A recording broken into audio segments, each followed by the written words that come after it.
आणि संतोष देशमुख हत्या प्रकरणात सत्ताधाऱ्यांसह विरोधी पक्षाकडून धनंजय मुंडेंच्या राजीनाम्याची मागणी होतीये आणि अशातच अजित पवारांनी एक महत्त्वाचं विधान केलंय। राजीनामा द्यायचा की नाही हे स्वतः धनंजय मुंडेंनी ठरवावं असं मोठं विधान अजित पवारांनी केलंय।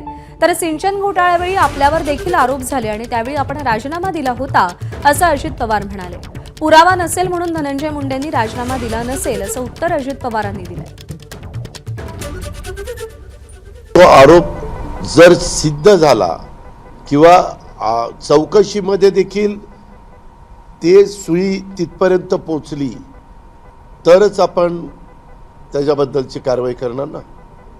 काही जण आता तुम्ही प्रश्न विचारला, मग अजित पवार पाठीमागं 2010च्या का 11च्या दरम्यान तुमच्यावर सिंचनाच्या बद्दलचे जे आरोप झाले त्यावेळेस तुम्ही स्वतः राजीनामा दिला। जो तो स्वतःचा निर्णय, त्यावेळेस माझ्या सद्विवेक बुद्धीला मला ते पटलं नाही।